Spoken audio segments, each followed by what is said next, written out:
Good afternoon, everybody. I think maybe we'll make a start as the numbers are very healthy and other people will still be able to join once we've started. So my name's Judith Herbertson and I'm head of the Girls Education Department at the Foreign, Commonwealth and Development Office. I just wanted to remind everybody that the meeting is being recorded, so if you can bear that in mind, that would be helpful. I'm going to be chairing the event and I will shortly welcome our expert participants.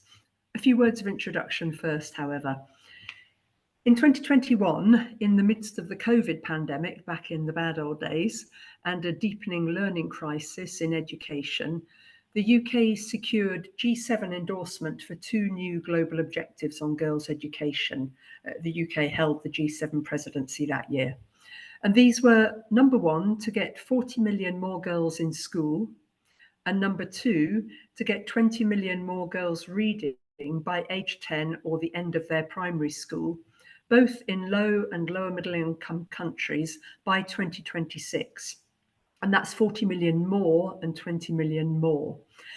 And these targets were intended, or objectives were intended, to galvanise progress and serve as benchmarks in our efforts to reach SDG 4 and all children by 2030. Sadly, we probably all now know that currently not a single SDG 4 indicator is on track to be met. 30% demonstrate some progress, 40% are either stagnant or regressing, and 30% don't have any data, so we've no idea.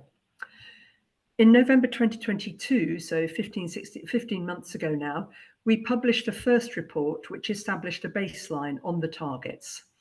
And now this event is to mark the release of a second report, which tracks progress against the objectives since 2021. We commissioned Dr. Sharon, a friend and highly respected consultant, to author this for us, a friend of the education sector, in other words, using data provided by the UNESCO Institute of Statistics and the Global Education Monitoring Report. We have representatives here, and drawing on the advice of some experts also here today, academic experts, people that really know the education system, and we are extremely grateful to everybody for their involvement. So I'm going to hand over to Sharon, Dr. Sharon, in a minute. You'll have seen the introduction, but some of you may have missed them. She's the Education Director and the team leader of our FCDO's flagship programme, the Girls' Education Challenge, which has been a 12-year, 855 million global fund comprising 41 projects across 7 countries, which aims to improve the educational opportunities for the world's most marginalised children. She's also a Principal Education and Gender Advisor at Cambridge Education, in which role she's implemented complex, large-scale bilateral education programmes in Uganda, Sierra Leone, Ghana, Tanzania, Nigeria, India, and the Eastern Caribbean. So Sharon, I'm going to hand over to you so that you can explain what your report tells us. Over to you. Thank you. Brilliant. Thank you very much, Judith. I feel very privileged to be here today and very lucky to have had the opportunity to work on this report, which has included valuable inputs from a number of people, many of whom are on our panel discussion today. So right now, what I'll be doing is giving an overview of salient points from the report, which includes updates on where we are with the global objectives and where we have or haven't made progress towards them. And I'll also be giving an overview of deep dives into 4 countries that have differing degrees of achievement against the objectives. And I'll be also discussing recommendations moving forward. So next slide, please, Jada. Thank you. Now, before we begin, I'd like to clarify a few things about the global objectives that will provide some context and framing for the analysis and discussion that we'll have today. One aim behind the objectives was to select targets that could highlight where and how G7 support and investments could be made. And that's because the objectives represent stepping stones towards the SDG targets of universal education and minimum learning proficiency for all. The objectives also have a specific focus on girls, because G7 partners recognize that the most marginalized girls are often left furthest behind. And although the global objectives relate to SDG 4, which regards education, the focus on girls also contributes to SDG 5 regarding gender equality. and ending all forms of discrimination towards women and girls. So with this in mind, I just wanted to note that the terms gender equality and gender inequality will be used quite a bit today, but they are somewhat nebulous terms in that everyone has an intuitive understanding of them, but often with differing interpretations and definitions. So in this instance, we refer to gender equality as the fair and equal treatment of boys and girls, and this would entail similar and equal opportunities to go to school, and similar equal treatment by parents and teachers who would afford girls and boys equal levels of power and respect and resources, responsibility, and safety, amongst others. However, we will see that this isn't necessarily the case in many contexts. So gender inequality refers to the unequal treatment of girls and boys, which is often the result of unequal gender norms and biases that operate in unconscious and tacit ways. And these unequal gender norms include caring roles, domestic chores, child marriage, amongst many others, and form the foundation for differences in or gender gaps in girls and boys' educational outcomes. Next slide, please. Okay, so progress for this global objective is measured by reduction in the number of out-of-school girls, which acknowledges the need for governments and donors to recognize and support marginalized girls to get back into education. Unfortunately, this global objective is significantly off track. During the reporting period, the total number of out-of-school girls rose by over 2 million, which is largely the result of girls being excluded from education in Afghanistan. But even without this situation, female out-of-school numbers have remained largely stagnant, which is due to a number of things: population growth, increased displacement due to conflict and climate crises, a lack of re-entry into education after COVID-19, and in many cases, a lack of government prioritization regarding out-of-school girls. So the implication here is that there is now more pressure for government and G7 partners to reduce female out-of-school population if this objective is to be achieved by 2026. So you'll see the figure here illustrates a forward-looking trajectory that notes that in order to reach the target of reducing the number of out-of-school girls by 40 million, approximately 10.5 million out-of-school girls would need to be supported to return to school year on year. Next slide, please. So before I discuss the countries with the highest out-of-school girls, I just wanted to note that we also looked at female out-of-school rates within countries, as this demonstrates the proportion of out-of-school girls relative to the school-age population. So this is important to assess, not yet, the last one, please. Important to assess because a small country may have a relatively small number of out-of-school girls, but this number may represent over 60 or 70% of the school-age population. So that said, this figure illustrates the countries that have over 1 million girls out of school. It's interesting to note that if the 4 countries with the highest populations reduced their numbers by half, this would in and of itself total 25 million girls back in school. One of these countries is India, which is not only has the highest population of out-of-school children, but it's the only one with a much higher number of boys out of school. And although India has an uneven sex ratio in the population, which may explain this higher number of boys, a recent study has noted that out-of-school girls in India is at least 16% higher than that of boys. There are a number of possible reasons for this, including how survey questions are posed, as well as the self-reporting nature of data collection, which I believe Antara will be touching on later in our discussion. So interestingly, though, when looking at out-of-school rates, India is no longer in front. So that's the next slide, please, and the next graph. Okay, thanks.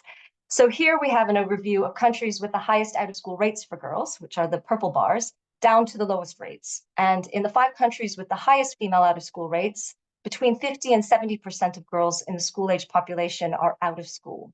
So in conflict-affected contexts such as Niger and Mali, there's also a relatively high number of boys out of school, and this is because displacement and school closure generally affects both sexes. But in the other 3 countries, the out-of-school rates for girls is much higher than boys, and this signals significantly unequal treatment of the sexes. Afghanistan is a good example of this. At the other end of the spectrum, where there are lower female out-of-school rates, we see more lower middle-income countries as opposed to low-income countries. And research has shown that a lower degree of gender inequality is often associated with higher GDP per capita. But we should note that macroeconomic growth in and of itself does not automatically lead to gender equality. And it's at this end of the spectrum that we start to see countries that have higher out-of-school rates for boys, which are the green bars. And you'll see the red arrows highlight countries with large gender gaps to the detriment of either girls or boys. However, it should be noted that when we compare these gender gaps, the gaps for boys are still relatively small in degree and number compared to girls. Next slide, please. So, for example, this table shows the countries that have the largest gender gaps. And although there are countries where boys are out of school more than girls, the degree of gender gap is relatively small, 6 to 9% difference versus 27%. And the number of instances is much lower, 3 countries versus 12. So in this report, we do acknowledge and explore contexts in which boys are out of school more than girls, but it is clear that overall there are still more and greater gender gaps across the 82 countries in which girls are behind, both for out-of-school rates and out-of-school populations. There are a number of case studies within the report that discuss ways in which partners are trying to reduce the number of girls out of school. However, these interventions need to be increased in number and in coverage and in the target countries that are furthest behind, or they should target countries that are furthest behind if these global objectives are to be achieved by 2026. Next slide, please. So Global Objective 2 aims to gauge the quality of education that children are receiving, as indicated by girls' ability to read when they leave primary. It should be noted that there is no updated reading data for this reporting period. So in the report, we provide a further analysis of the data that were presented in last year's baseline. Unfortunately, last year, only 28 out of 82 countries had reading data.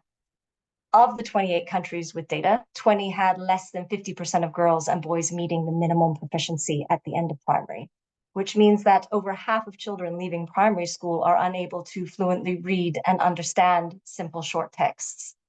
In order to reach the target of 20 million more girls reading by 2026, an approximate increase of 4 million girls would be needed each year over the course of 5 years. Next slide, please. So as you can imagine, it's more difficult to assess a child's ability to read than it is to find out if a child is enrolled in school. However, there are many additional challenges surrounding the collation of government reading data for the purposes of the SDGs and this report. For example, not having comparable or aggregable reading indicators, measurements, or assessments, governments not necessarily prioritizing the systematic collection of reading data on an annual basis, insufficient funding, capacity, and infrastructure to systematically collect these data, even if it is prioritized. So in addition to national reading assessments, there are several other assessments available, such as EGRA, the Mixed Survey, the PAL Network Citizen-Led Assessment. And historically, these assessments have not been directly comparable, but they have certainly proven useful in supplementing gaps in government data. Fortunately, UIS and other partners have developed a global proficiency framework, which aligns all of these assessments so that they can contribute to a common set of reading data. And this will significantly increase data coverage and reporting, which I'm sure our panel will be discussing further. Next slide, please. So that said, in looking at last year's data, for the 28 countries that reported, you'll see the 20 that I mentioned earlier that have less than 50% of children meeting a minimum proficiency. What's more concerning is that in half of these low-performing countries, less than 20% of children are meeting the minimum proficiency, which means that 80% of children leave primary school unable to read fluently in these contexts. You'll also see when looking at these data that the gender gaps in reading outcomes for girls and boys are less pronounced than in the out-of-school data. So although reading outcomes for girls and boys are low, they are relatively equal. However, it's important to note that equality of outcomes at a low or minimum level is not indicative of gender equality in education. A better indication of whether girls and boys are being treated more equally is through their performance at a high proficiency level. And this is because a person needs more enabling factors to realize their full potential or high proficiency, as opposed to a low level of it. And these enabling factors include having adequate time to study, relevant materials, parental support, amongst many other things. And as I noted in our discussion of unequal treatment, girls are often not afforded these enabling factors to the same degree as boys in some contexts. So unequal treatment between the sexes won't be as discernible at this minimum proficiency level because the large amounts of time and materials and support might not necessarily be necessary to achieve it at this level. Next slide, please. So now I'm going to very briefly give you an overview of salient points that came out of the deep dives that we did for 4 countries that had differing degrees of achievement against the global objectives. And these countries included Benin, Pakistan, Nepal, and the Philippines. So in these deep dives, we explored the out-of-school rates and reading proficiency within the poorest and most rural groups in order to ensure that constraints based on rurality and poverty were common to both sexes. That way, if outcomes for one of the sexes were lower than the other, particularly when these background characteristics or disadvantages were the same, this would indicate that unequal treatment due to gender was constraining that sex further. So that said, in Benin, the minimum proficiency reading rates for girls and boys were generally equal and high relative to the other 13 sub-Saharan countries that had data. And however, that's a great achievement. However, Benin also has a very large out-of-school female girl rate at lower and upper secondary level, 47% and 67% respectively. And this means that a significant proportion of girls who leave primary school able to read won't be able to build on their reading gains because they will be dropping out of school. In Pakistan, 60% of the country's poorest girls are out of school at primary level. And this jumps to a staggering 89% of the poorest girls at upper secondary. For the 40% of the poorest girls who are actually able to enroll and complete primary school, only 8% of these girls can read at a lower basic level when they leave. Next slide, please. In Nepal, out-of-school rates for girls and boys are very low throughout primary and lower secondary, which is great. However, rates for both of the sexes double at upper secondary, by and large to early marriage, or that's a very significant factor for it. Girls are obviously pulled out of school to be married, and boys as well are pulled out to earn money to support the family, which includes contributing to the dowries of their sisters. In the Philippines, the male breadwinner identity has been under threat for many years by women's actual role of being breadwinners through their care work abroad. And this allows them to send substantial remittances home. Although there are cultural preferences for boys, girls' education has been prioritized to support this end. And the resulting tension for boys has manifested itself in sometimes resentful or self-destructive ways, which includes dropping out of school. Another point with regards to the Philippines is that reading rates for both girls and boys are incredibly low, 11% and 8% respectively. But it's important to note that the language of instruction in the Philippines switches to English in grade 4, and the assessment on which these data are based is conducted in English in grade 5. So these results may be more indicative of children's ability to read in a second or third language as opposed to reading in general. So this is just a taster of some of the findings that we explore in the deep dives in the report, and I encourage you to read the report to find out more. Next slide, please. So to wrap up, I hope the data in the report provides a bit of a wake-up call for governments and G7 partners who are genuinely committed to these global objectives, the SDGs, and gender equality more broadly. If partners are committed to making progress, the recommendations in the report are organized by aim and timeframe. So for example, if we want to achieve the global objectives by 2026, we need more coordinated support. It should be focused on contexts where achievement of the global objectives are furthest behind. We should be deploying strategies that support both objectives simultaneously, and there are some good examples of this in the report. We should be addressing the challenges clearly around the reading data as soon as possible, and fully exploring and understanding the degree to which language of assessment is affecting these data. And it goes without saying, mobilizing greater domestic and bilateral spend on education and ensuring that any additional resources are explicitly focused on reducing female out-of-school rates and increasing girls' proficiency in reading. Next slide, please. So these recommendations are slightly different, but related. For example, if we want to ensure a better understanding of gender equality and how it affects educational outcomes, we need to make sure that data and analyses are disaggregated by disadvantaged group and age, as these are factors that magnify unequal treatment based on gender. We should make sure that any discussion of boys' marginalization should be coupled with an analysis of girls from the same group. Because again, there are different outcomes if there are different outcomes when all background characteristics are the same, this would indicate that there is further constraint based on gender. And although difficult to implement, we should consider including high proficiency reading data from low-income countries in order to more fully see the degree to which gender inequality affects girls' learning outcomes. So finally, if we have the aim of improving girls' educational outcomes, sorry, not quite yet, in the longer term, future targets and indicators should consider alternative measures to more sufficiently gauge gender equality in education. There's some great work being done by the UNGEI program and the SIGI index. These are noted in the report. We should acknowledge that meaningful education can happen in non-formal settings. Future targets and goals should consider NFE. And we should be integrating NFE into the education system more explicitly, which is the system is tacitly formal schooling, in order to better track and support out-of-school children. And overall, we need more explicit focus on tackling the complex and unconscious gender norms that often result in girls and boys being afforded different levels of power, respect, resources, responsibility, and safety.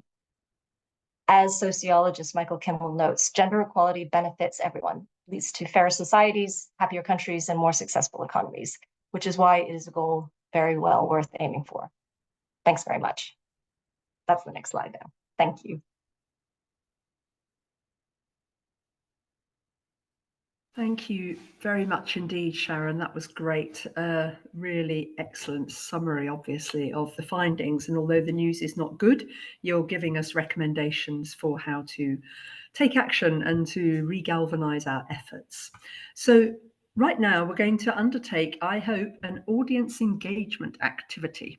So we want to do this by gauging your reactions by asking you to respond to a Zoom poll.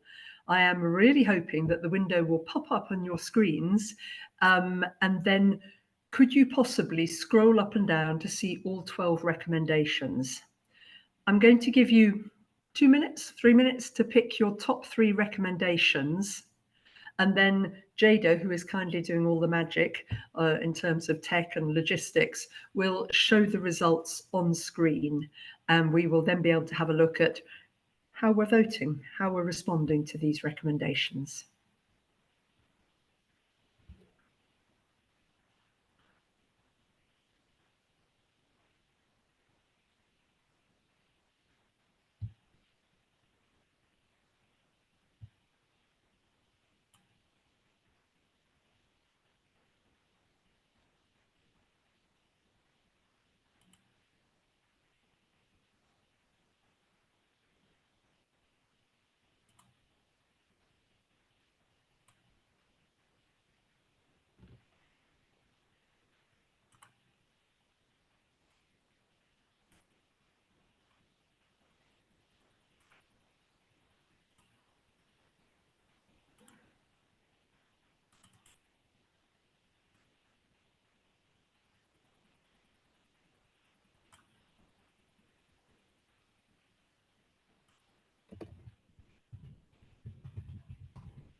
Right, I think that's your 2 to 3 minutes up. And I will ask, as if by magic, Jada to show us the results. So you'll need to scroll down because these are not in order of popularity. Can I do this? So we have two equal firsts, and it's the top one and the last one. So numbers 1 and 12. 12 focusing on complex and unconscious gender norms. The first one focusing on multilateral G7 coordinated support. And then we have a third place, number 5, focused on greater domestic spend. So we will come back to this, but I think it's very interesting to see the ones that really struck a chord. And actually what's equally as interesting is those that are at the far end. So number 8, including high-priority reading data, only got 3% of us saying we thought that was a priority. Ditto number 4, fully understanding the degree to which language of assessment is affecting reading data. Quite interesting, only at number 10. And we know that mother tongue instruction, mother tongue language assessment is a real challenge. We will now move on. Thank you very much for participating in that little bit of fun. We're now going to move on to the panel session. So could I invite Antara, Ganguli, Manos and Pauline Rose to come on screen? Voila, perfect. Antara, Manos and Pauline have all provided technical advice on the report, and Shamah, who I hope is also coming on momentarily, has been a youth representative and an activist on girls' education, with whom we were very fortunate to work during our recent Wilton Park conference on violence in and around schools. So very briefly, I know you saw their introductions, but for some of you, you might not know these quite famous people. Antara is head of the UNGEI Secretariat, and previously she led the gender portfolio for UNICEF India and served as the deputy representative for UN Women in Bangladesh. Before that, she was a management consultant, and before that, she started her career as a teacher in India. Manos is the director of the Global Education Monitoring Report. He currently co-chairs the Technical Cooperation Group on SDG 4 indicators. And prior to working for GEM-R, he worked for 10 years on public finance, monitoring and evaluation projects in education. Professor Pauline Rose is Professor of International Education at Cambridge University, where she's the Director of the Research for Equitable Access and Learning, REAL Centre, in the Faculty of Education.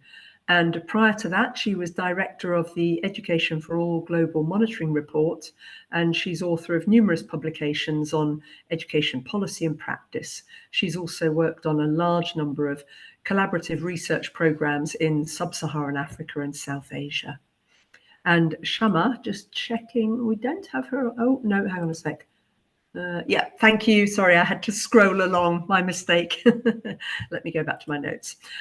Co-chair of Transform Education, Damagete, probably horrible pronunciation, sorry Shamah, started as a violence against women peer educator at 14 years old in northeastern Mindanao region in the Philippines, and now the youngest member and the coordinator of the Global Civil Society Reference Group of the Spotlight Initiative to eliminate violence against women and girls.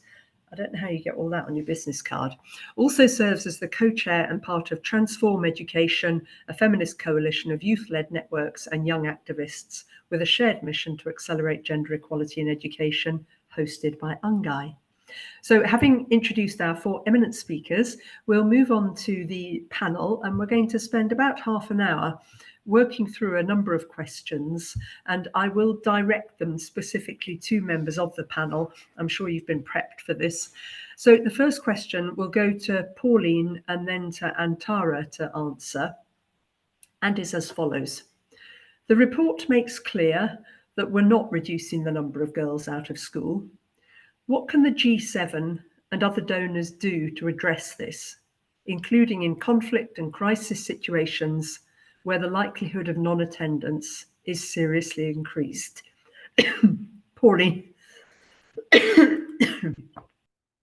Thank you, Judith. And first of all, congratulations to Sharon and others who have prepared this report. I think it's a really great report for various reasons. including, importantly, going behind the numbers and sort of providing us with some analysis in the context of what's possible within a short report of this kind of some of the reasons. I'll come on to that in a moment. But I just want to start by saying we're sort of, this is in the context of monitoring progress. And like you're saying, Judith, I have previously been the director of what is now the Global Education Monitoring Report, and we're lucky to have Manos here as well as the current director. But we can think back to 20 years ago when we had the Global Monitoring Report that was focused on gender. And I guess, sadly, in some ways, probably if we read that report, we're probably having some of the same discussions. There's been definitely some progress in terms of numbers, but many of the issues around the gender norms that Sharon was highlighting are still very much in place. And Judith, you've mentioned the sort of issue, and Shamah, you're going to be talking perhaps about the issues around gender-based violence, which are still very prevalent, and I think important to be mindful of. And I think this relates to the sort of one of my overarching points is that we do need to continuously remind ourselves to differentiate between gender parity, which is about equal numbers, and gender equality in and through education, which is more about addressing these and understanding these gender social norms, some of which can be measured, and we need to find ways to measure. So it's not to say they can't be measured or they're sort of intangible, but they are more tricky. But I think first and foremost, coming to your question, Judith, and what to do, is first of all recognizing that it's a problem. I think, we've been complacent in thinking that there is a problem on out of school children. We thought, oh, we've achieved such great progress. Girls are in school now. We now need to focus on what's happening in school. Yes, exactly. We need to know what's happening in school, but still there are far too many girls out of school. And as we've been hearing, an increasing number, partly to do with Afghanistan, but not only. And we've got to understand better where these girls are. Is it that they've never entered school? Is it they've started primary and haven't completed? Is it that they've made it through to secondary but haven't completed that? So really understanding their journey and disaggregating between the types of disadvantage, because we know it's the most marginalized girls, those that live in poverty, rural areas, those with disabilities, that really are the ones that demand our focus and attention. So data on these are really important as a continuous wake-up call for us all.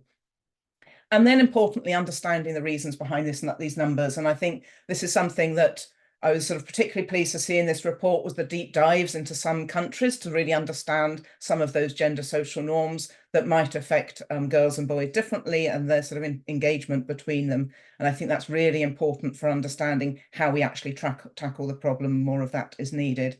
I want to pick up on a point that Sharon made up at the end on terms of the need to sort of include more explicitly non-formal education programs.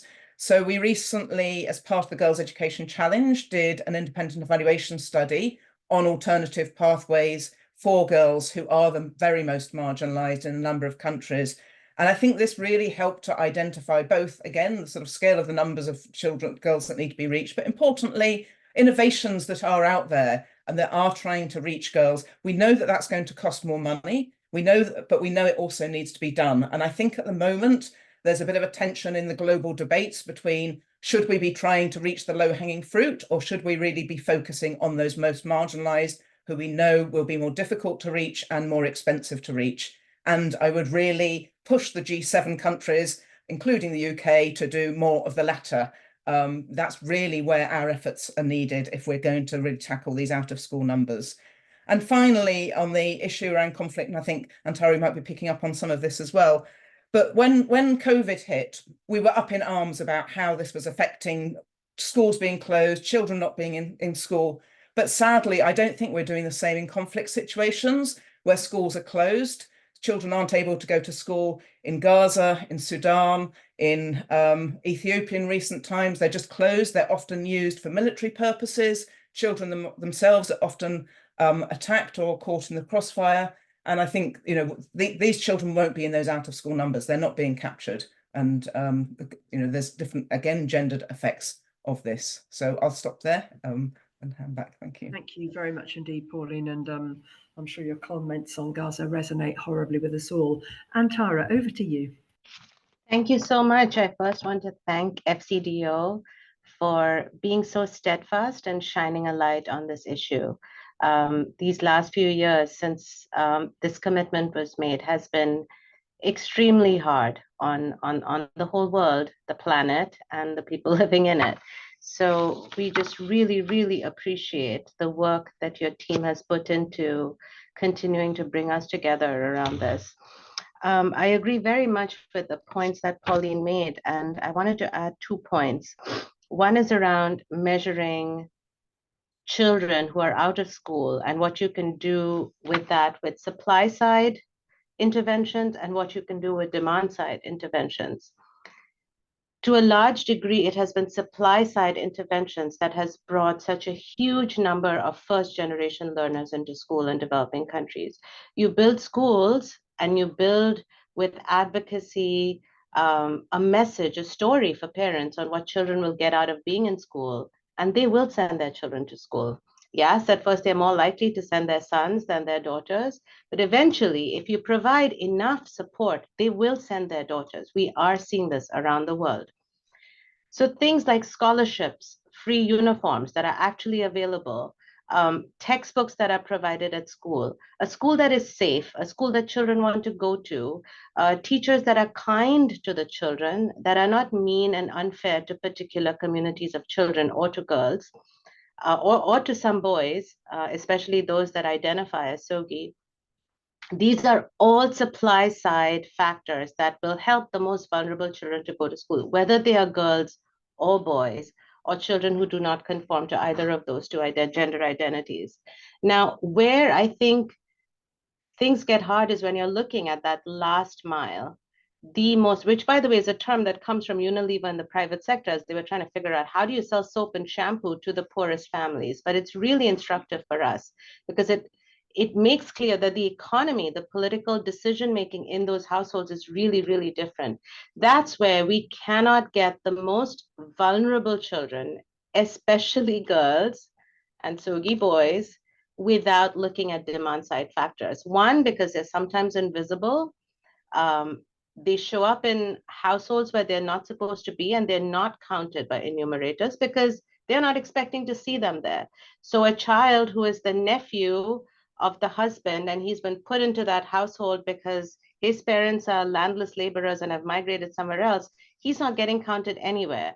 And that's much more likely to happen to girls than to boys. Children with disabilities, a huge population that we just do not often see counted. Sometimes their households don't want them to be counted because they're embarrassed or ashamed.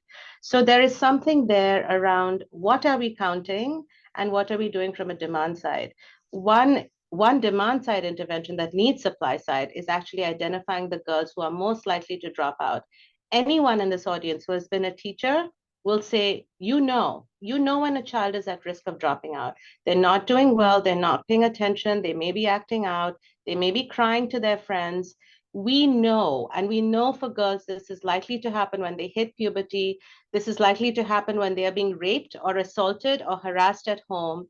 We know this happens when they're being harassed on the way to school. We know these things. Now we need to bring together a multi-sectoral effort to not just identify these girls, but support them to stay in school. And the same is true for boys, although they do not face some of these hurdles. The second point is around children in conflict areas. First of all, almost every child who is in a refugee camp or an internally displaced camp has seen things that are incredibly traumatizing or has survived things that are incredibly traumatizing. For girls, this almost always includes gender-based violence. And even for boys, a lot of them have seen their mothers, their sisters, their friends being raped in front of them. So trying to get that child to even want to show up at a learning center, even if it's 10 steps away from their tent, is very hard. So there's, again, this supply and demand side, there's a lot of work that we need to do to meet the children where they are. For girls in these situations, they're often not safe. Their parents don't think they're safe going to the learning centers, and they themselves don't feel safe going to the learning centers. So a lot of work needs to be done to support them to go there and feel safe there. I'm going to stop there. Thank you so much, Antara. You've really reminded us of the realities on the ground. I'm going to move on to the next question. And this one is going, again, Pauline first and then to Manos. It's striking that we're not able to track progress on Global Objective 2 on learning because we don't have the data. It's more than striking, it's dismaying. We know that there's a plethora of data sources out there. So why do we not have this global level information, and what's the way forward to improve data on learning? Over to you first, Pauline. Thanks, Judith. I like you, appalled with the fact that we're saying at this stage of the SDG, Sustainable Development Goals, that we still don't have data tracked progress on learning. Again, I'm now going to give it another anniversary of the Global Monitoring Report that was on teachers and teaching, that was 10 years ago. And in that report, we did have an attempt at identifying the global figure on the numbers of children who weren't learning the basics. This is the first time it was done. And this took account of both those who have been in school for at least 4 years and were not learning, and as well as those who are out of school. But so that combination, at that time, it was around 250 million. Of course, we had to make assumptions. The data weren't perfect. There were lots of gaps in the data, as there are in the out of school data, as we were hearing.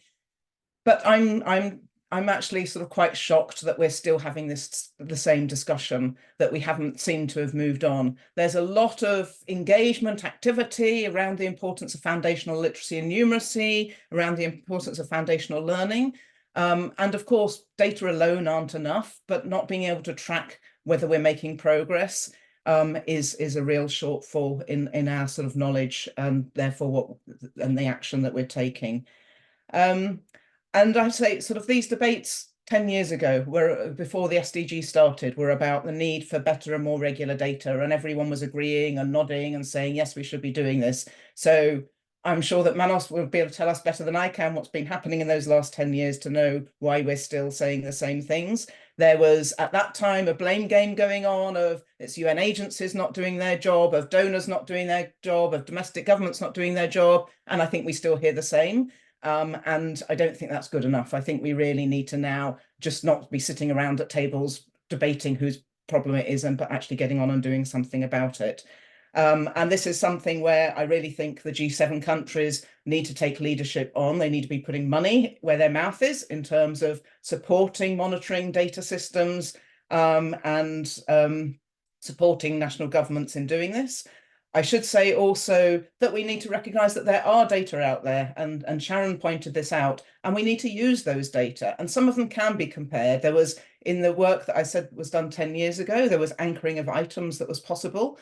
It's not perfect, but it's possible to do something. And we've seen, as Sharon was saying, for example, the PAL network now has some comparative data on numeracy. They're doing it on reading as well. So there are some very good Southern-led initiatives.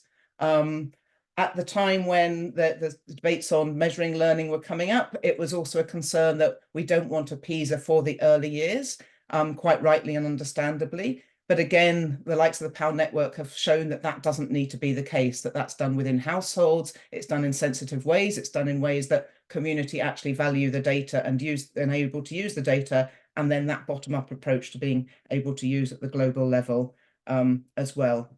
So I would say, you know, we really need to sort of be doing things differently. And my sort of final point is that there's been, for some of them, you would know, sort of a huge debate about measuring learning in the early grades. Now, the global indicator in this report is about the end of primary school, but I would very strongly argue that if for monitoring that, we also need to monitoring from the early grades, and not just, even if this global report says how many are learning at the end of primary, we need to show how many are learning earlier on, because that's when we need to tackle what's happening and tackle disadvantage in those early years. And so that's really, you know, we need to be paying attention to that, and to be saying still that that's not a priority and or not something we can do is a real problem. So data aren't the only thing by any means, and they're a means to an end, but I think this just shows a lack of commitment to learning and the quality of education more generally. So I will stop there. Thank you very much, Pauline. And if you cut me open, you would find SDG 4.1.1a engraved on my heart, having been to the UNESCO conference. Manos, over to you. Thank you, Judith. And let me start also by congratulating the work that Sharon has done. It was a pleasure to collaborate, and I think the result will be really very useful for all of us.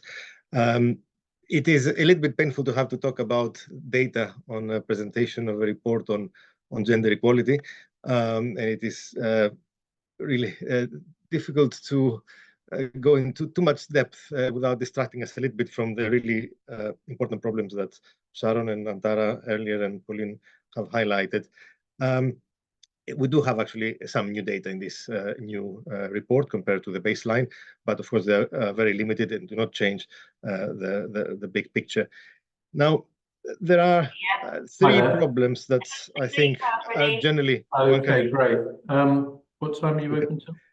There are three problems that we need to, let's say, systematize in our account of why we don't have enough data.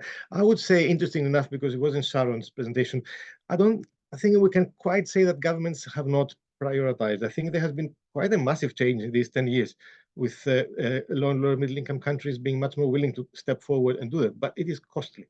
It's very costly for some countries. I think we would all agree that they should not spend their money, their own money, assessing learning. It's just far too expensive. From the UN, I think one of the main things that have happened in the last 10 years with the work of the UIS is the introduction of standards. Standards of what we really want to measure, because yes, we did at the GMR approach this issue with the first rough and ready measure of how many children may not be learning. But I mean, if we look today, now we know that it's actually quite well underestimated. So a certain set of standards need to be set. These were set in 2018 by consensus, and that's a major step. I think we should not underestimate how difficult it is to come to consensus on these issues and set standards, and how it was done in a very open, transparent, and democratic way. I think other sectors have taken much longer to reach consensus on issues, and learning is a much more contested measure. Yes, it's true that a number of assessments have been trying to say, look, we're here, we can support the monitoring. But if you take them one by one, they all have certain kind of weaknesses that really do not make them comparable and would mislead a little bit as to what the situation really is. And I don't think I need to go into detail. I think the main thing that would move me to the second point is that we do not collect data just to collect and extract data. We collect data because it is a developmental objective. And I think the three examples that were mentioned generally that could potentially complement, in fact, are not quite the developmental approach to measuring learning data that we want for the future. We want, I think Pauline mentioned that explicitly, and I would completely agree with her, measures that countries, ministries of education participate and understand the implications for their curriculum, for their teacher education, that they can use. And I think many of the options that we could have now are not quite responding to that. And I would say in that sense, this is the responsibility of the G7 countries. One, I'll come to the third point on the second responsibility. It's a responsibility to fund assessments that really help build institutions. And there is a lot of money. In fact, I would argue we don't need to spend more money on assessment. There's a lot of money spent on assessment, much more than probably we need. But it's not directed to fund national institutions to develop their capacity and also report to the standard that is expected, a standard that we have collectively agreed about. So a big call, and I think that's a little bit there in the recommendations. I think it came somewhere in the middle. There is much more to be done on for collective action. I think donors sometimes are looking a little bit too much to their own interests rather than to the interests of the countries they're supposed to serve. And the third, and a short point, just to say that this at the end of the day is a global indicator. Let's not forget that the main opposition to indicator 411A came from the global north. It was rich countries that did not want this to be measured on the assumption that it's not good to test young children.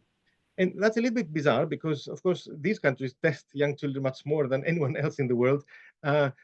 Also, we know that if these results were used, 95% perhaps of children in these countries would meet the standard. There's nothing stopping them. And I think it's important for them to take some responsibility that even though it is not a measure that they care about because they don't have this problem, they need to contribute to the global debate. They need to understand that this indicator is of global significance, and they need to put their efforts in that direction. Thank you.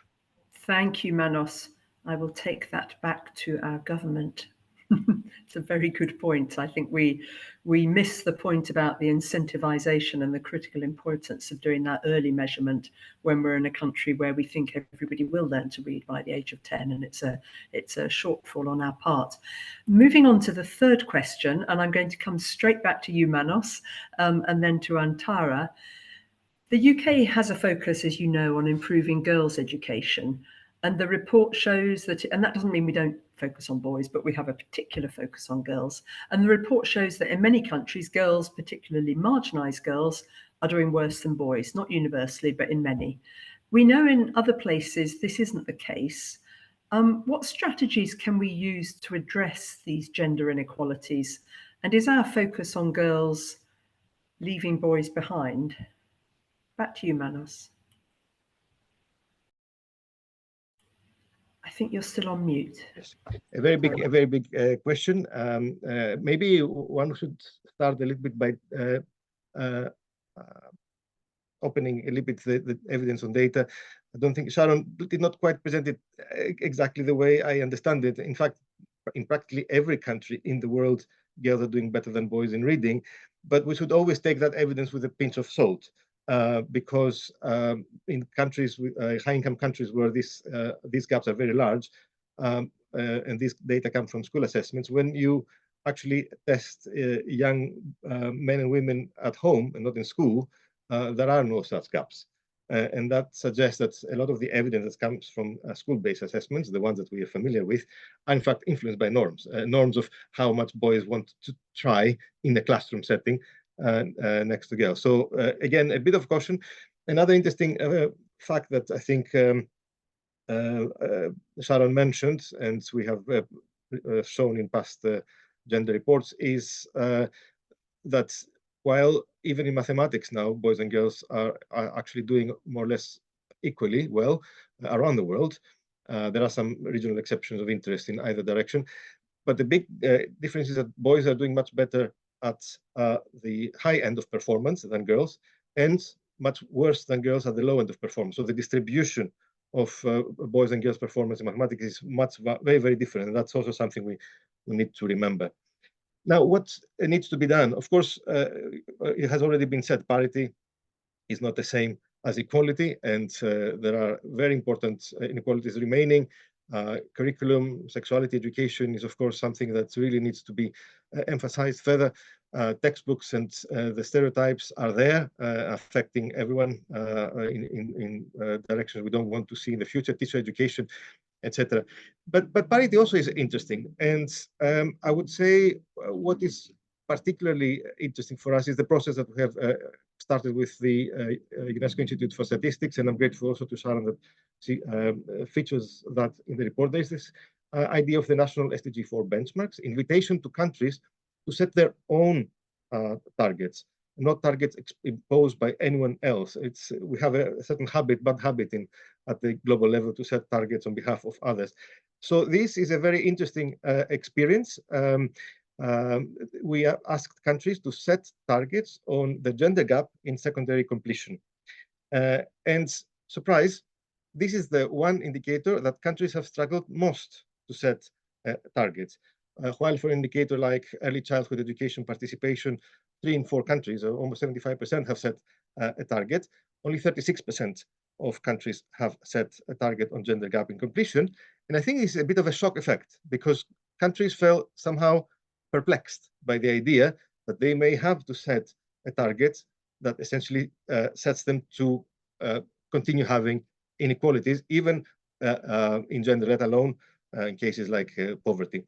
And in the reports, the last report we published last week, the SDG 4 scorecard that documents countries' progress towards achieving the targets, what we saw is that countries that start with a gender gap in secondary completion at the expense of girls are improving much slower than they committed to, and much slower, of course, than is required for parity. Countries that start with disparity at the expense of boys are actually moving even further away from that target. So yes, there is an issue there that needs to be addressed. But just to focus on the countries that we really care about and most, and we are particularly discussing today, countries that start with large disparities at the expense of girls in completion. There are some countries with really vast gaps in that respect. I would say there's one very simple measure that seems to have escaped sufficient attention. And I think our analysis of completion rates by different age groups shows that girls, in fact, have already caught up and even exceed boys, even in the world's poorest countries, on our measure of timely completion, which is not very timely, but it's about 3 to 5 years above graduation age, already in the world's poorest countries. The problem is that if you look at the ultimate completion, even beyond that old age group, boys are still doing better. And that reminds us that a very, very, very big challenge is that there's late enrollment. Boys and girls start school very late. In some countries, they also have to repeat classes. Therefore, when girls reach the age of 15 and they're still in primary school, given the norms that exist, inevitably, they drop out of school. So I would say a big priority is to focus on ensuring that children start school at the expected age. They should not start at age 7, 8, and 9, because then it's inevitable that they will drop out of school. So even with a simple measure that does not involve directly a gender dimension, we can make huge progress. Let's also not forget that girls in countries with gender unequal norms, highly gender unequal norms, are today among the countries with the largest gender gaps in the opposite direction. Girls and young women, because they're constrained and suppressed and discriminated in so many aspects of life, they want to do better through the education, because education is one of the few fields that is made available for them to excel. So let's help them, and let's do that also for countries that currently we don't see that happening, through ensuring that all children start school. Thank you very much, Manos. You packed a lot in there. I'm going to go straight to Antara because time is slipping through our fingers. Antara, the mic is yours.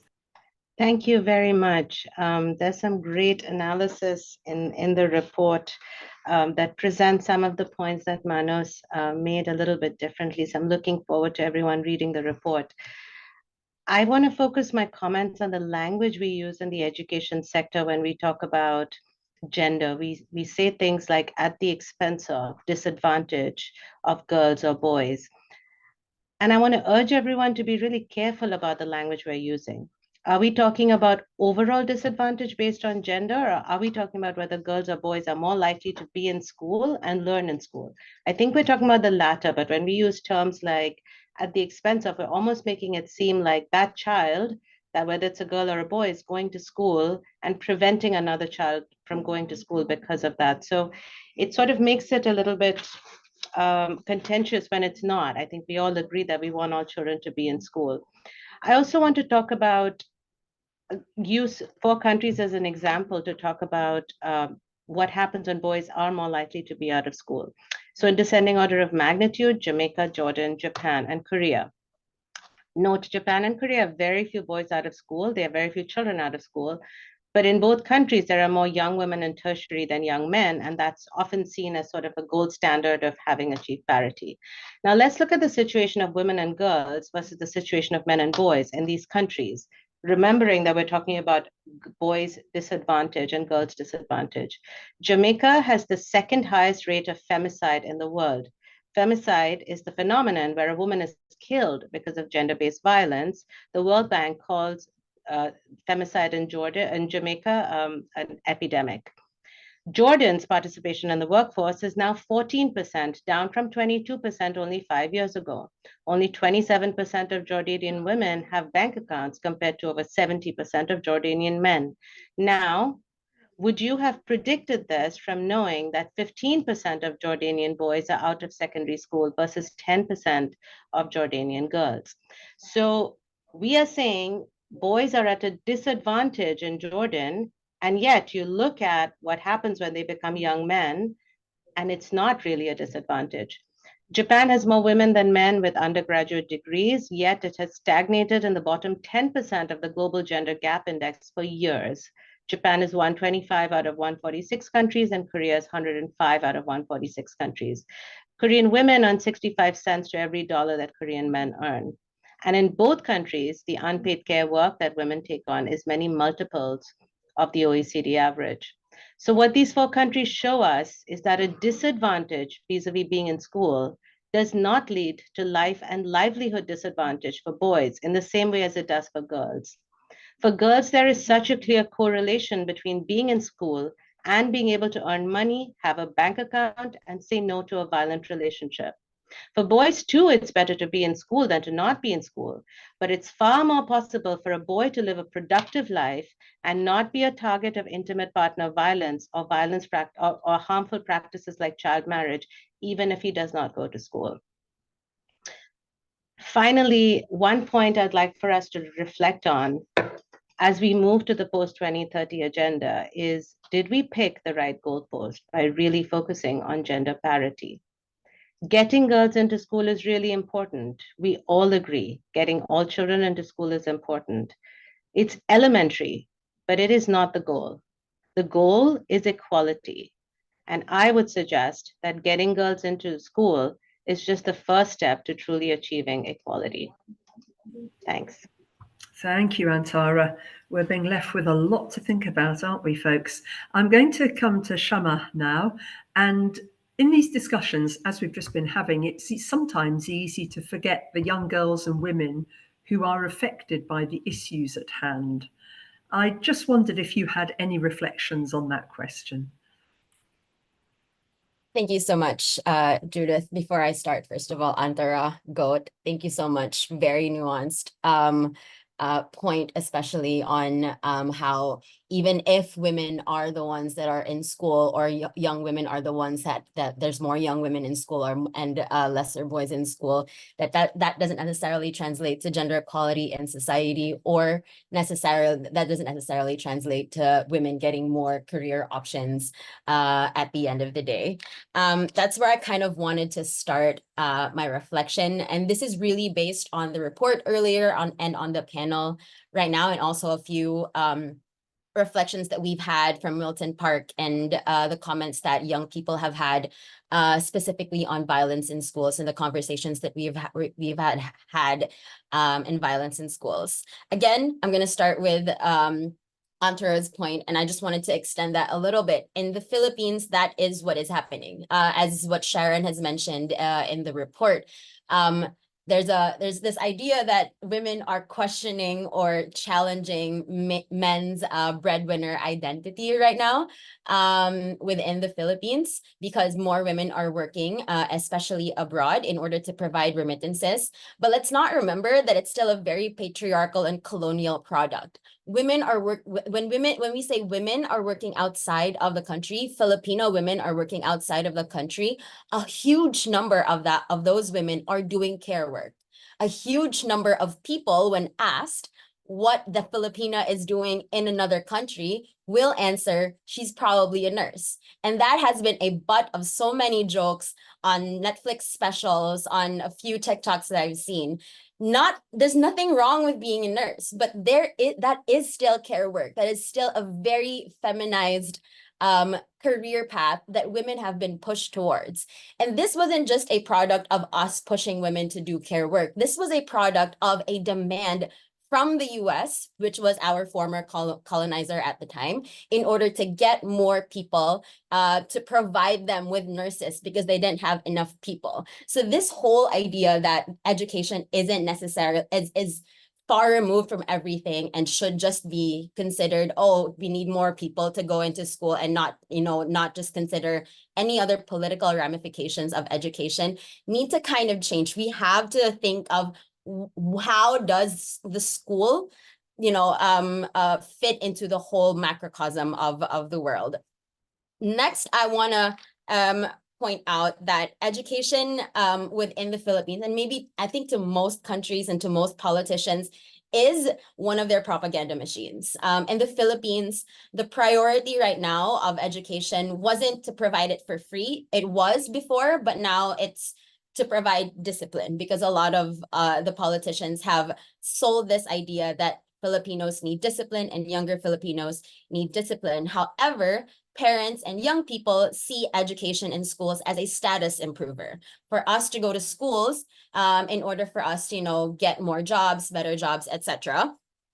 There's a very clear tension in that type of how each of these stakeholders view schools. Because now, education doesn't necessarily provide that anymore. You don't have to go to school in order for you to get just a skills job, right? You can go to TESDA, for example. You don't have to go to higher education. So this idea that this education as a status improver is true, but it's not necessarily true anymore for a lot of families who would most likely just send their children to go work without any type of education because they can get money immediately.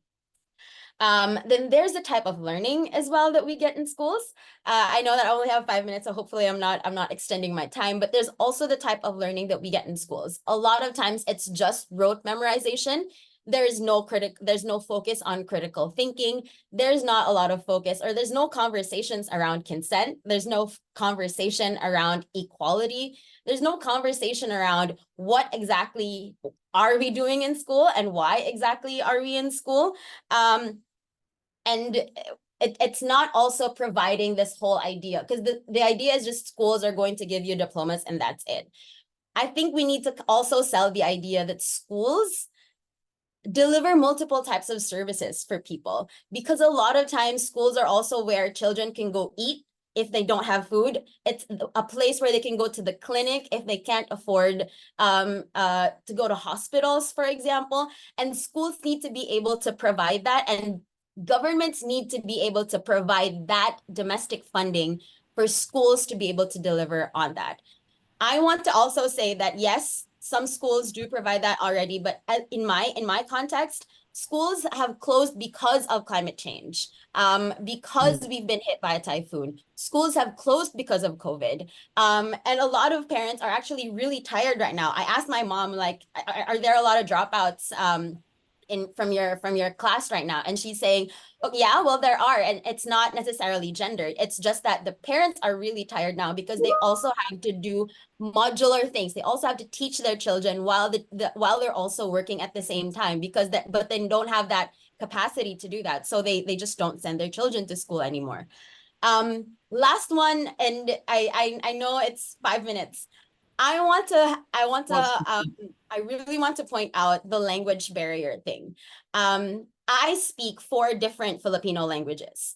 That is not something that is measured as a yay thing. But if I say I speak 4 European languages, people are going to be like, oh, wow, that's amazing. But that's exactly why it's wrong, because Bisaya is not coded.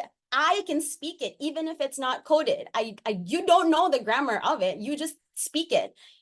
Hiligaynon is not coded. You just speak it. Surigao-non is not coded. You just speak it. But we learn it even if it's not being taught to us. So this whole English as a way for us to be able to assess if you read, for us to be able to assess if you can learn, needs to change. This is very colonial, and we need to revise the way that we are measuring how people are able to read and how people are able to learn.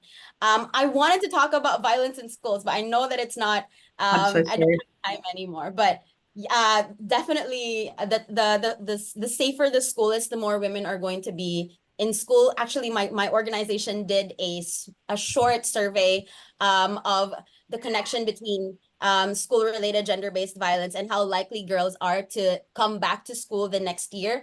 And definitely, there's definitely a correlation with the lower number of girls who want to go to that specific school, because then they just transfer to a different school instead. So it's not covered in national data, but it's covered within localized data, which is why we also need to invest in young people and their data collection, but also very much localized and contextualized data gathering.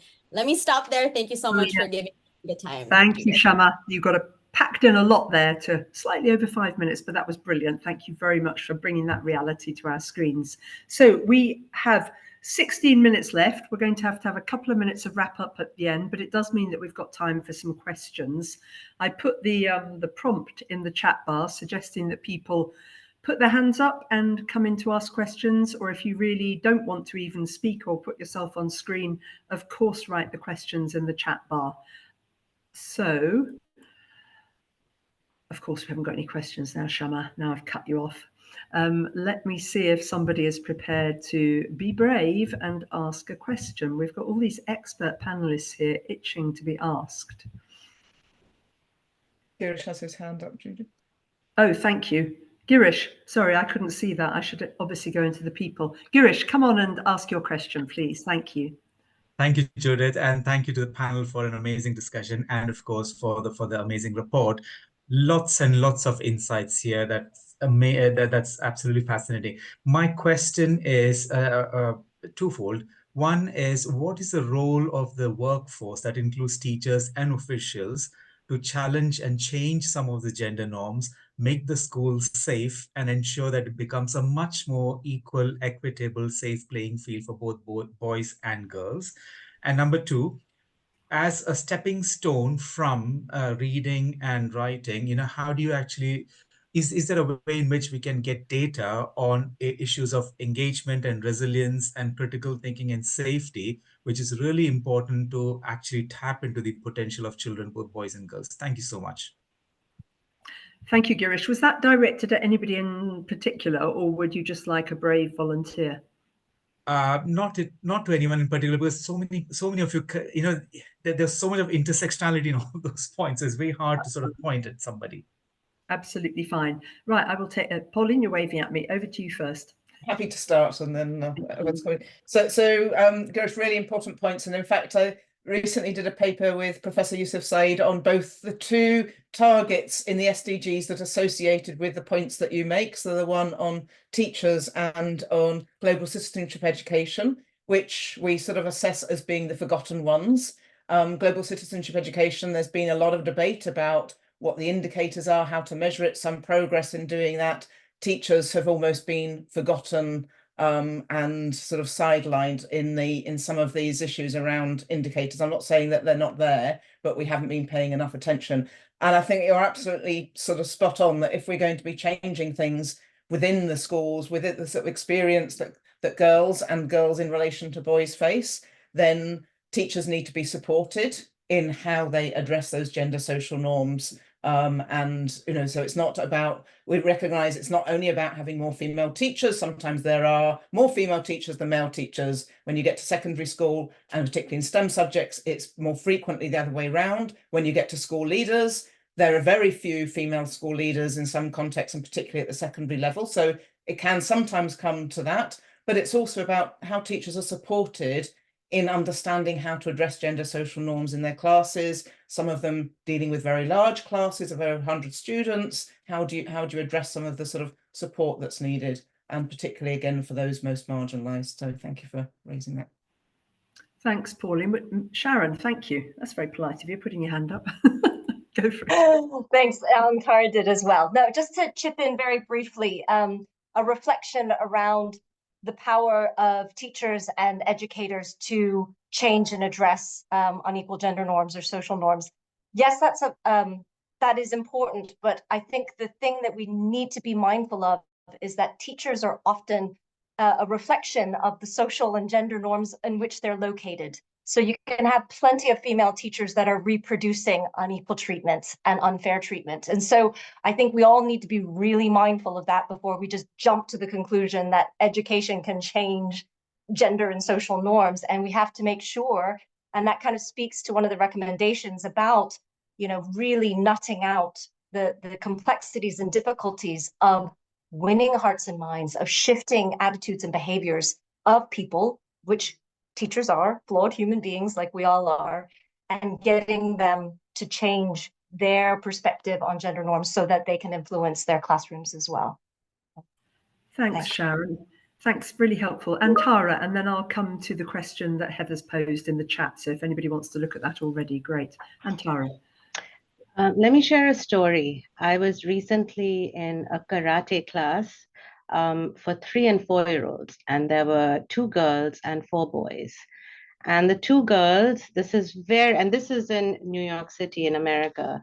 And this is very par for the course if you look at the literature on early childhood and gender norms. The 2 girls were listening to the sensei and sitting in place and following instructions. 2 of the boys were doing that as well. Now, 2 of the boys were not able to do that. They kept jumping on the sensei. They were jumping all over the place. They were preventing the sensei from teaching the other 4 children. Now, the sensei ended up giving those 2 boys who were not listening the first shot at everything. So they went first on everything. And at the end, they got to pick out their stickers first, and they picked the biggest and best stickers. Now, the sensei, there was a man and a woman, they were not doing this with any conscious preference. They were not doing this to sort of indicate that they preferred the boys to the girls. But what is the message that these children were getting? The 2 boys were getting the message, actually all the children were getting the message, that when boys do not follow instructions and do not behave, they are rewarded. And when girls follow instructions and do what they're supposed to do, they are punished. So there is so much work to be done with teachers, with leaders, with bus drivers, with janitors, with cleaners, to help them see how their behavior is giving messages that they don't even necessarily want to give. So that's sort of like a negative story. A positive story is in India, in the state of Rajasthan, where there's a lot of inequality, UNICEF India had done some work on bringing together the women teachers. So 1 day in a year with tea and snacks, and we paid for the bus. It was the lowest cost intervention that whole year in UNICEF India's education portfolio. Those women created WhatsApp groups of over thousands, over tens of thousands of women, and they showed up using their own personal money on buses and shared autos to each other's districts to advocate with their friend teachers to principals to prevent child marriage, to speak to parents of boys who are harassing girls on the way to school. And although it's not counted, they themselves counted and found that just in 1 year, they managed to support more than, I think, a few thousand girls to remain in school without any money. So that's the flip side of what can happen when you support teachers with an understanding of the patriarchal worlds they live in and sometimes perpetuate. Thank you. Stories are always the way to get the message across most powerfully, aren't they? Sorry, not smart. There are a couple of questions in the chat bar now. There are 2 there focused on the G7, not surprisingly. The first one from Heather asking, what are the panel's recommendations to the G7, given how off track these targets are? I think maybe we'll take Oli Mawini's question at the same time. How can we get this higher up the agenda? Why does this move around? It's got a life of its own. Okay, why does it move? How can we get this higher up the agenda of the rest of the G7, in other words, UK and the rest of the G7, I assume, to redouble efforts to get progress towards the targets back on track? They were supposedly G7 endorsed targets. They were, but have seemed to have dropped off the radar of the G7. I don't think you're being unfair. Anyway, let's not dispute that one. So maybe a couple of you could have a go at that, because then we've also got a question from Julia. We had a question from Julia on disability. Manos, I'll come straight to you. Go for it.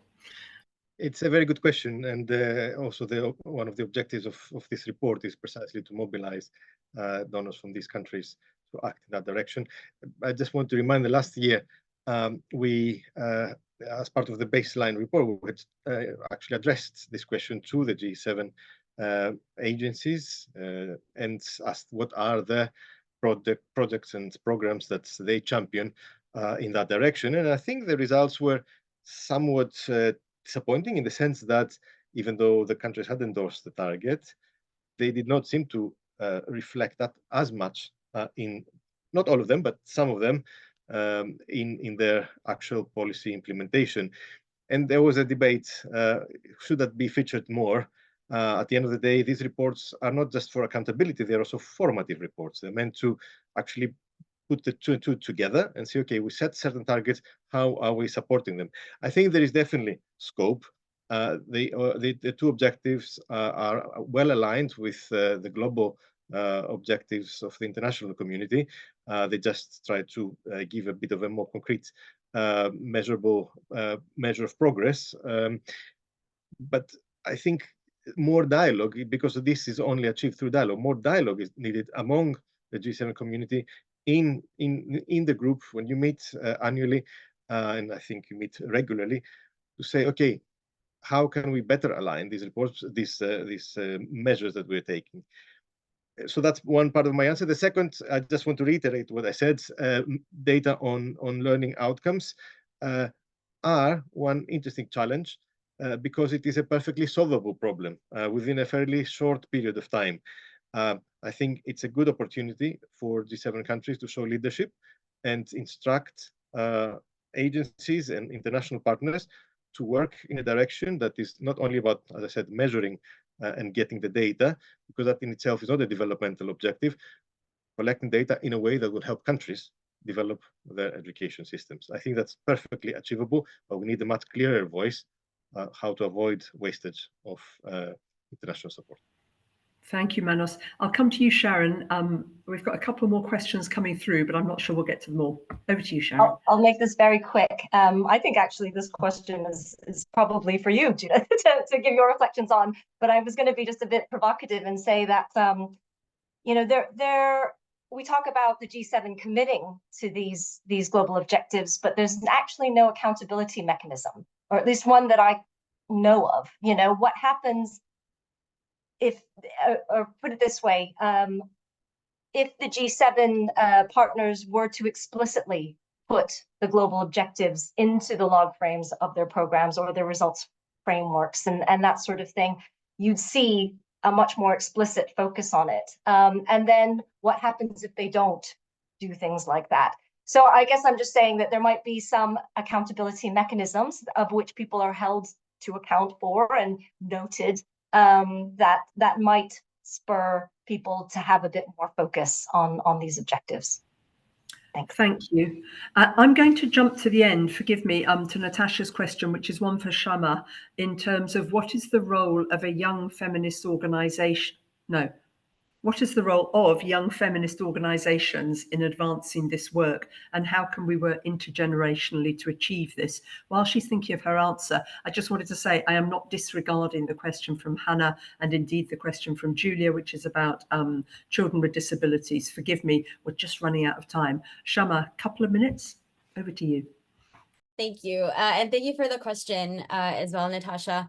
I think young feminist organizations, we've been organizing on the ground for a really long time already. A lot of us underfunded, but still delivering. But you know what? That's the reality. Unfortunately, some of us would like to have some more money to do our work, but a lot of us are getting instead surveilled or knocked down by our own governments. But a lot of us have already been doing this, and this is specifically within the non-formal education sector. So as what Sharon has mentioned there, and Pauline has mentioned as well, there's a lot of innovations that are happening with the non-formal education sector, and young feminists are really lodged in within that sector as well. A lot of us are also within the formal sectors, working with governments, working with departments of education. But I think that in terms of intergenerational work around this, that this is where a lot of times it falls under the gaps. We do try to work intergenerationally, but because we're youth organizations, we're always lodged as youth organizations and not necessarily get the type of feminist accompaniment that we would want, not necessarily get the type of credibility that bigger organizations who do not brand themselves as youth might get. So maybe that type of intergenerational linkaging, but it's not just intergenerational, it's which privileges are we leveraging and which reaches are we leveraging when we partner with youth organizations, and how can that happen? And it needs to be consultative, it needs to be collaborative. And with that, I actually want to plug my own organization, Transform Education. This is a network of young feminists who are working specifically on gender equality and gender transformative education. So we have different types of thematic work that we do because we see gender equality and education to be across the spectrum, not just in violence in schools, but also climate education and gender equality. Also in terms of comprehensive sexuality education, also in queer inclusive schools, also feminist norms, gender norms, and challenging those gender norms, feminist leadership in schools, and not just students, but teachers as well. So there's a lot of things that where young feminists are working at that we can work on intergenerationally with bigger organizations as well. And yeah, I'll end it there. Thank you. Good job. Thank you very much. I'm sorry, we're running out of time. I'm sorry to those of you that have asked questions in the latter part of this session. I knew we would run out of time, and there's a lot of very interesting questions there. I mean, you threw down the gauntlet a little bit to me as representing one of the G7, indeed those that held the presidency. I mean, we are very concerned, of course, by the results highlighted in the report, and we will use them as a rallying cry to galvanise the international community into further action. And we will come back to the panel members to see what the specifics are and obviously take forward the recommendations in the report. We have a strategy on girls' education. We've got the International Women and Girls Strategy. We've got a new white paper, but we will also be taking an introspective look at whether we need to make adjustments and recalibrations to our approach using these recommendations as our starting point. So can I just thank everybody, Sharon in particular, for the excellent report. Thank you, Pauline, Manos, Antara, Shamah. It's been a real privilege to facilitate this panel. Amazing timing. We are going to finish on time, and we've got through an absolute wealth of information and thoughtful challenge. Thank you to all of you, and thank you to everybody who attended. Extraordinary that we still have 78. I mean, we were over 100, so that's not that there's some competition going on here, but it is an indication of how much people have enjoyed the panel. So thank you all. Onwards and upwards. Bye now.